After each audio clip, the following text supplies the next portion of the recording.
Hey, good evening or good morning or good afternoon. I don't know if that, do you say good afternoon? Yeah, that's a word. Whatever time you're listening to this podcast, thank you so much for taking some time out of your day. It's considered TV, right? I'm guessing. We're live on the YouTube. Live on the YouTube. Not in Belarus, though, told. For paper, you have to flatten it before you receive. I'm guessing they don't crush everything before they're collecting paper. Like 3D objects get routed away. If you leave your paper like a box, if you leave it assembled, the likelihood that it's going to get the back goes down. Thank you so much for taking some time out of your day to listen to the people of packaging.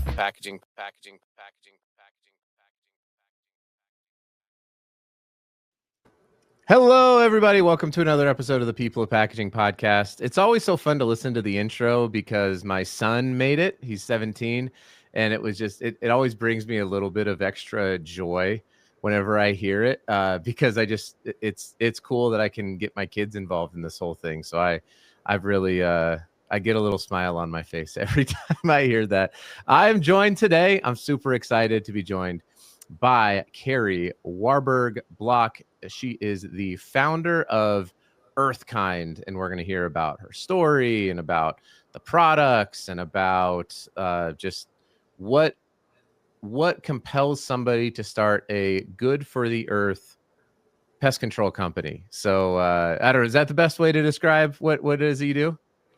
Yeah, that's a good way to describe it. I'm so happy to be with you today, Adam. It's going to be fun. So, Kari, you are in North Carolina currently, and I'm curious if that is that where you sort of grew up, or tell me a little bit about your history leading up to this point in your life that has led you to be on a packaging podcast. It's a very exciting moment, I'm sure. It's a pinnacle moment of your life. Oh, with pleasure. And I get great joy in talking about this too, because I started this business with my kids. And they've had a lot of contributions in it over the years. And ultimately, it led to their career choices as well. And my son actually became a design engineer. Now he's a structural engineer building things. And he helped me in the early years. We'd win awards actually for our trade show booths. And, back when we were small and in the startup mode, it was pretty cool. But to get back to me, so I was the daughter of an entomologist. My dad did not want to work for the government, so he chose to go to work for large pest control companies. And he was a ladder climber. So we moved around a lot. I lived in New Jersey, Cherry Hill, New Jersey. I lived out in Yakima, Washington, lived in Minneapolis, many points in between, which really taught me a lot about people, right? And a lot about culture and how there's so much difference even in the country. Anyway, I married a farmer and found myself out in Western North Dakota and had a problem with mice on the farm. My first introduction to the farm was a mouse running up my bare leg. Oh, no, thank you. No, thank you for that. I'm out. It was the freakiest feeling, something I'd never experienced. My dad was in the business of killing things, which always rubbed me wrong as a kid, and we'd argue about it. He'd say, just shut up. Your stomach is full. That's the business we're in. That's how we make money. And so fast forward here, this daughter comes out who's got a very different ethos about nature. And I did not, when I ended up living on the farm and the mice, it was worse than just running up my leg. They got into our tractor cabs and they did like damage, and we couldn't afford it. We were living on like $18,000 a year back then. And to replace a wiring harness in a combine, for instance, was about $3,000. Today it's far greater than that. A seat cushion was $800 when it's used, and picked up from a junkyard. So rodents caused a lot of problems. And I looked at the economic damage of them and thought, maybe I could do something about this. And it became like a seed of an idea that, hey, maybe there's a commercial opportunity here to get rid of pests in a way that's humane, sustainable, and could save a lot of arguments, put it that way, Yeah. because it's not fun. It's hard work being a farmer, and that's the last thing you need is damage and destruction, right? To slow you down or even stop you from harvesting because they chew on the wires. You can't go. No. You What are. type of product or what type of things were you all farming? So we had an 1,100 acre small grains farm. We actually took it regenerative, which was pretty novel back in the day. And we wanted to do things as organically as possible. So that was like a next step towards it. But we grew wheat, we grew barley, we grew oats, we did some canola. Okay. Was this your so you get married? Did you know that I'm going to marry this guy and he's a farmer and I'm going to move to a farm? Or was it sort of like he's No, working over here and he's like, actually, I'm going to go take over the family farm. it was, Where'd you buy it? I don't know. I'm like, I've never like met somebody who's just like, I was in Western North Dakota, correct? yeah. So here's Western the North dirty Dakota. little secret about farmers. They rarely ever marry a girl from the country because they know what they're in for. They get the city girls who have this romantic notion about what it's like to live in the farm and grow your own produce. It's really hard work. It's an incredible lifestyle to raise your kids. Community is amazing. But one of the things about it that made me very innovative and made my kids very innovative, and I think it led to this product, this company doing something, starting a whole new category actually, and being successful with it. And just to kind of jump ahead, I'll give you a view of where we are today, and then we can Sure. rewind it. But we've sold $350 million at retail of the first product and a couple others that I invented to keep pests out without killing or poisoning them, and become a top place to work. And it started this whole new category. And now Procter and Gamble has jumped in, and it's so interesting to see how the category has evolved since I pioneered it all those years ago. And packaging is such a important piece of that. And I'm kind of a junkie when it comes to that, but it played such a role in coming up with a solution. And then I had to like, how do I make this solution work for people, and where they would buy it and pay for it, right? And see a lot of value in their lives to it. And I started with this. I knew a few assumptions. Number one, farmers did not want the mess and the damage, which that was me. I was that same customer. Farmers did not want to have something they had to continually replace, like a spray or a poison. You put it into your area and then you have to go in and you have to clean up the dead body. And there's just so much extra work because of the way that product is delivered. And then thirdly, I knew that they'd want their property to smell really good. Yeah. So it kind of started as this like a perfume type of a thing, right? How can I make a scent that's going to repel rodents? And that's basically what I did. I discovered in nature what repels rodents naturally. It was a balsam fir tree. It protects the trees from the rodents eating the bark and killing it in the wintertime. And I tested that. I tested a lot of things, but that ultimately, took the prize and made it super effective, and no pets aren't allergic to it. It will reliably keep mice out of tractors, trucks, campers, boats, Wow. pantries, attics, subfloors. It's used by Air Force. It's used by state parks. It's used by professional pest control. Yet it's safe enough to be used in the home. So it's available at 35,000 retailers. Jeez. And how long ago did I want to get into the packaging question, but I'm so fascinated. I know it's a packaging podcast, but I have this this thing where like I really love the stories of people. That's why the people part is first.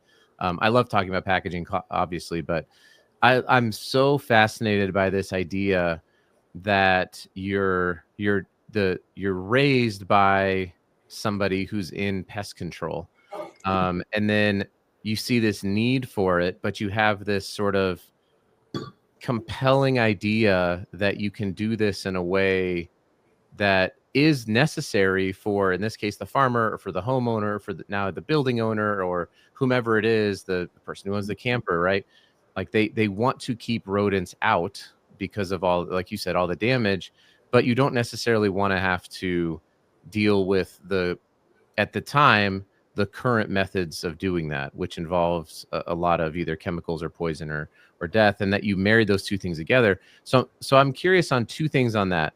Number one, how long did it take you to try and then ultimately discover the product? And two, when did you first commercialize it?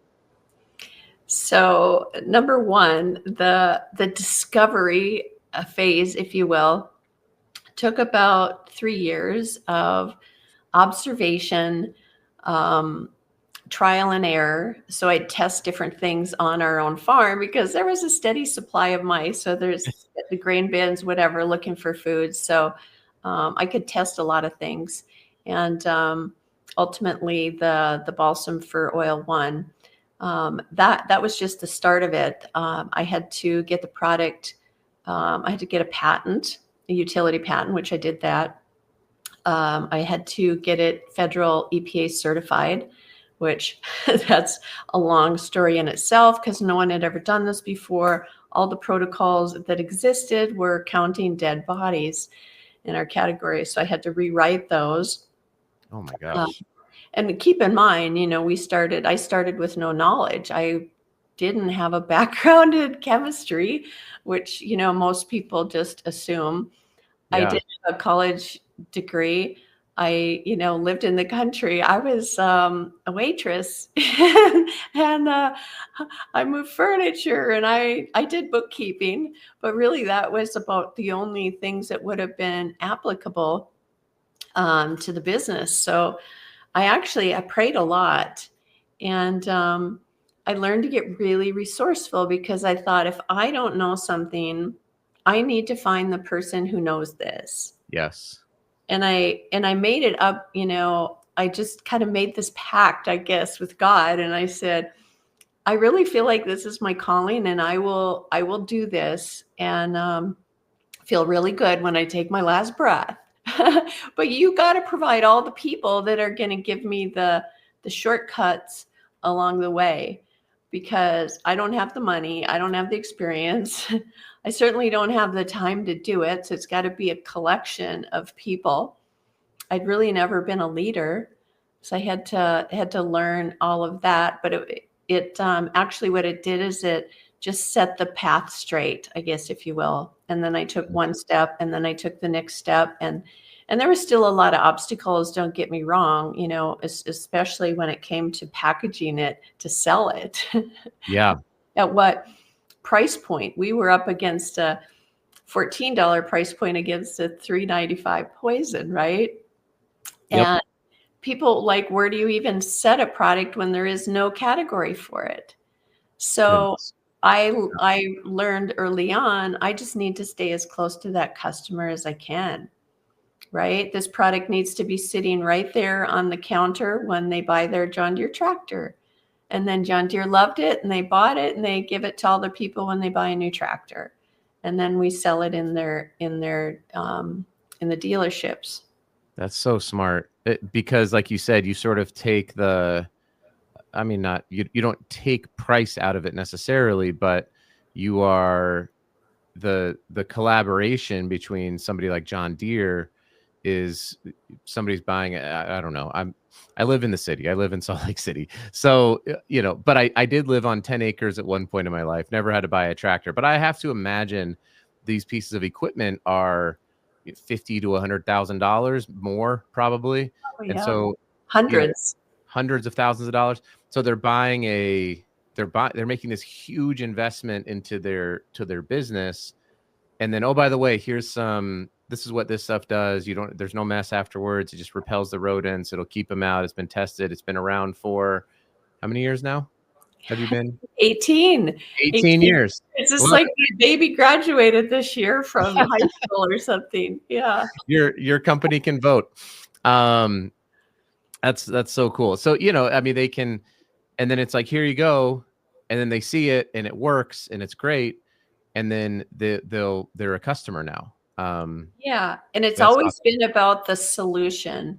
Yeah. And I had to resist the bait, the temptations when I went in to talk to packaging people. They're like, well, you got to do all this, do all this. And I started very simple with just a cardboard box and a hand stamp on it.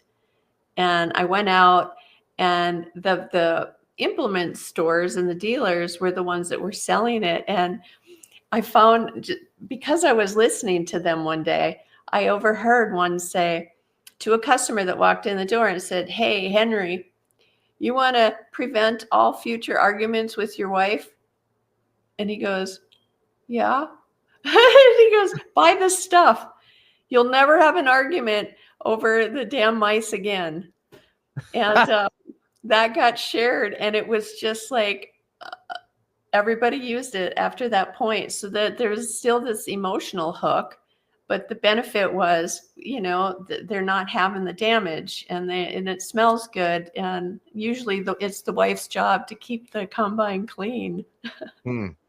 Well, and I think when you were talking about the like you didn't have all this education, you did have something that I think is really critical. I would say two things. Number one is you had a compelling faith, like you said, you're praying about this and you feel like this is what I am called to do. And so having that resolution, I think, is really critical for people who are going to be pioneers.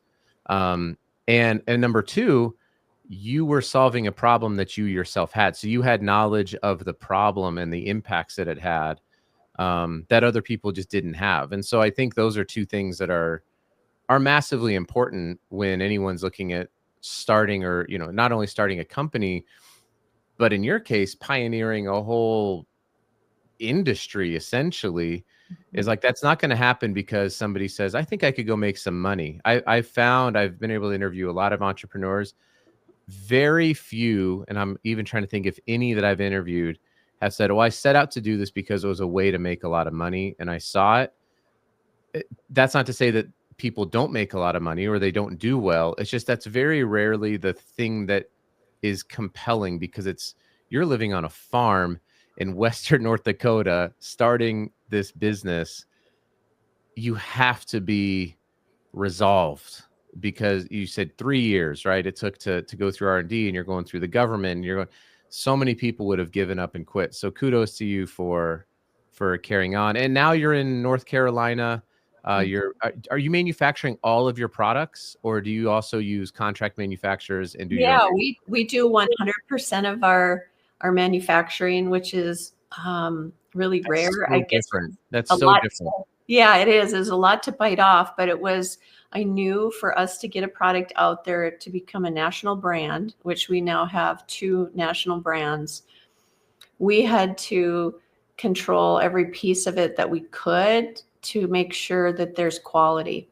Because in our industry, and in quite a few industries, there's a lot of tinkering that goes on.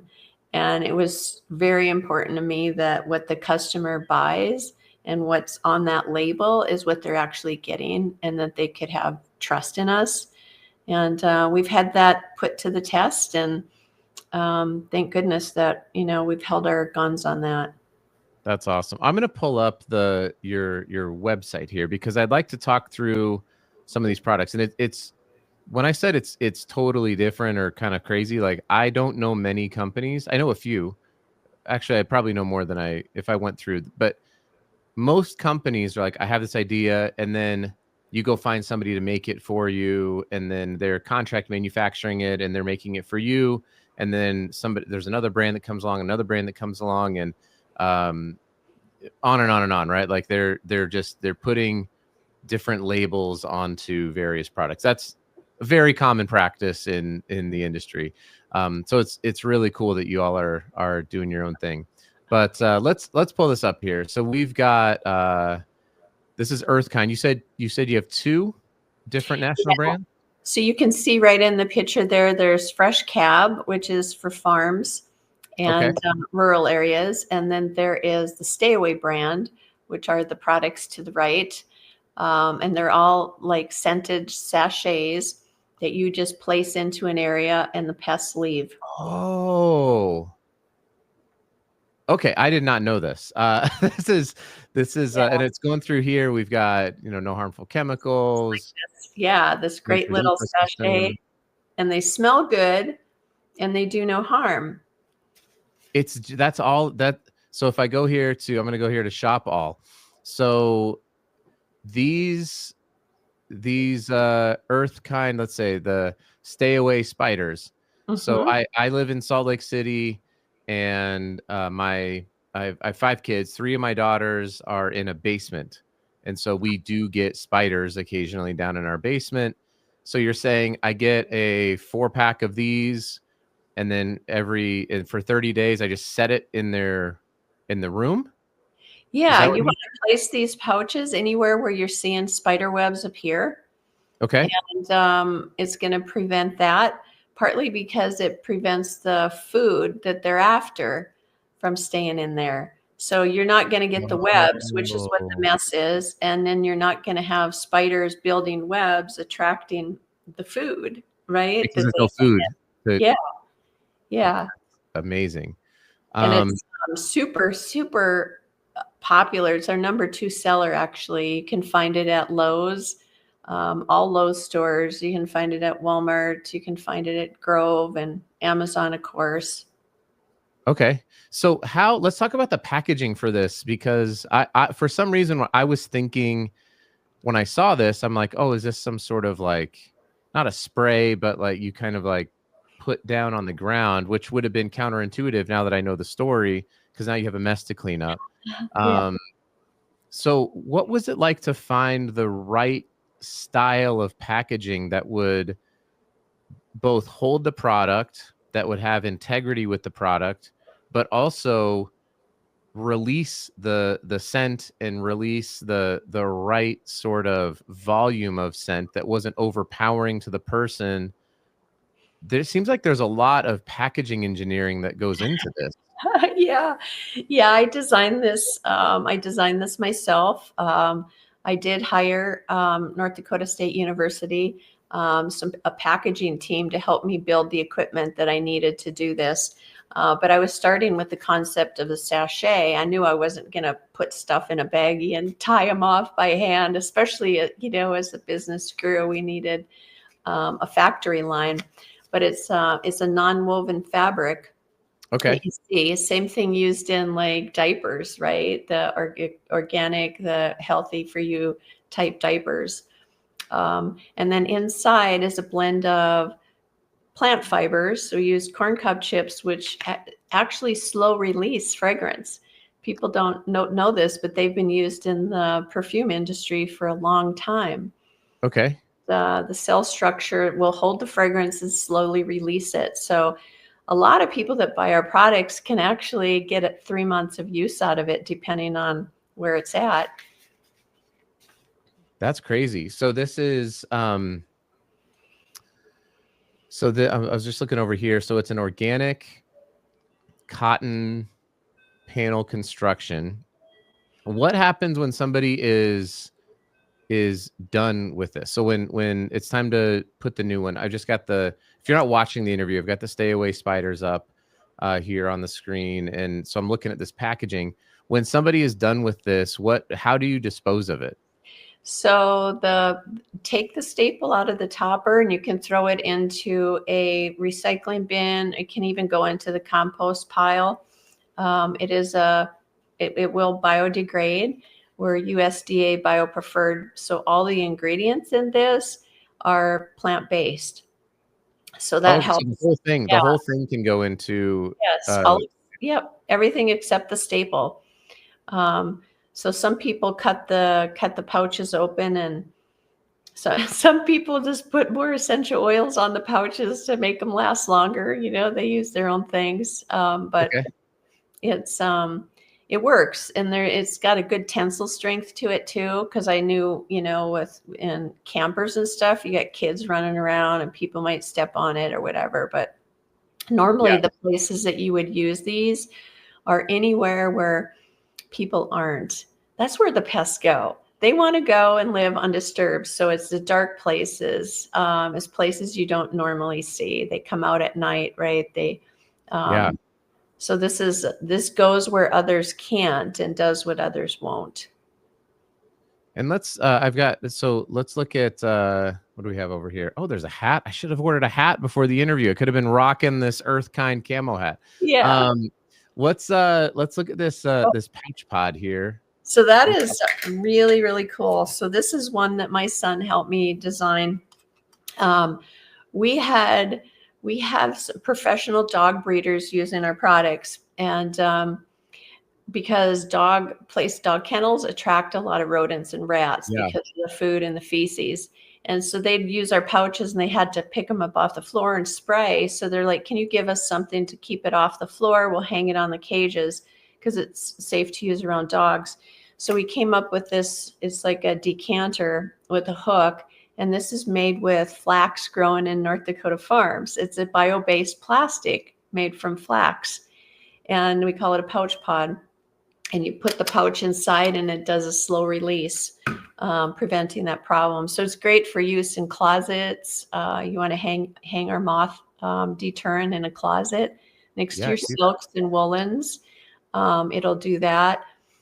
Releases the fabulous scent and then keeps the moths from laying their eggs and causing damage. And then similarly, it's when you're done with this, it's industrial. Is it industrially compostable? Do you know that? It is. There's some.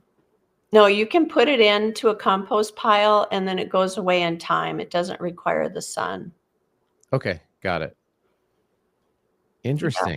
Yeah. That's like a whole hour subject there, right?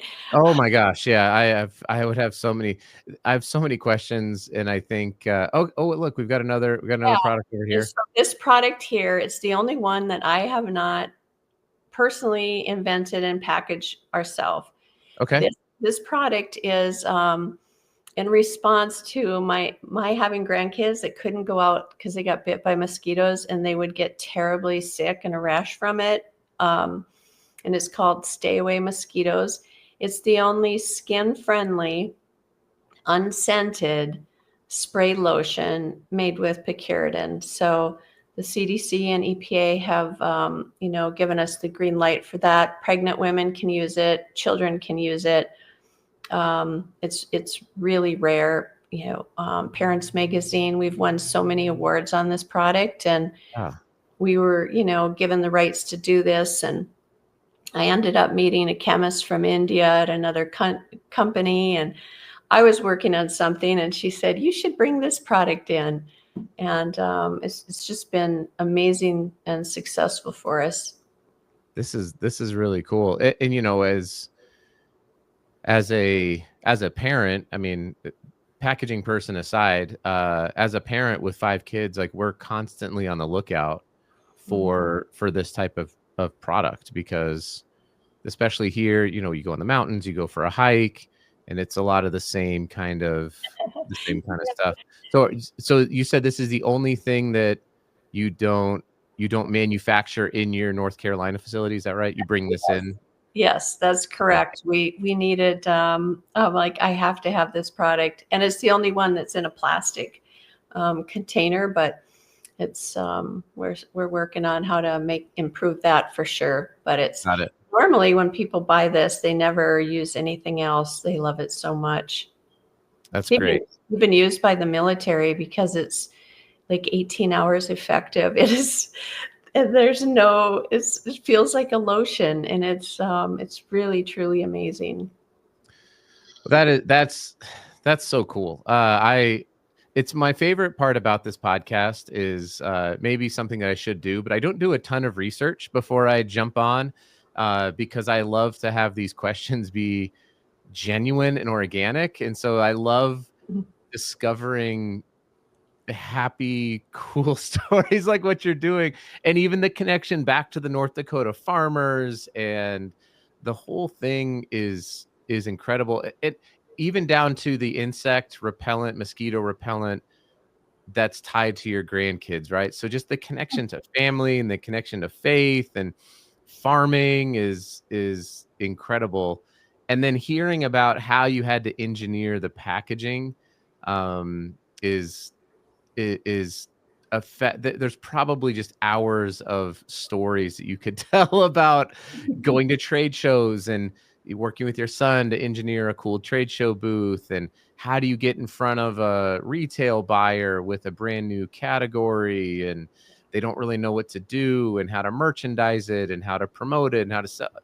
There's got to be 100 things that, and you have your own blog, correct? I'm sure you've shared a lot of these in your own Yeah, blog. yeah, I do. So that's a good one. I'll take some of those subjects and write blogs about it. Oh, I Yeah. can't wait. I can't wait to hear more. Well, Kari, this has been so fun. I'm shocked. I just looked at the time. I was like, we've already been talking for half an hour. But I would love for you to share a little bit about how people can, I'll obviously put the website up. It is earthkind.com. Is that correct? Yeah, earthkind.com. And we have thousands of pages, literally, of helpful tools under resources. So if you think you hear a mouse, running around, just put in mouse and we can give you all sorts of like checklists of what to look for.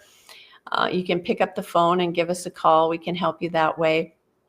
I'm gonna pull this back up because this is I didn't know this either. I just, as soon as you said that, I was like, so there's a whole pest library on Yes. here. You can go get a bunch of questions. There's safety data sheets. Here's the phone number.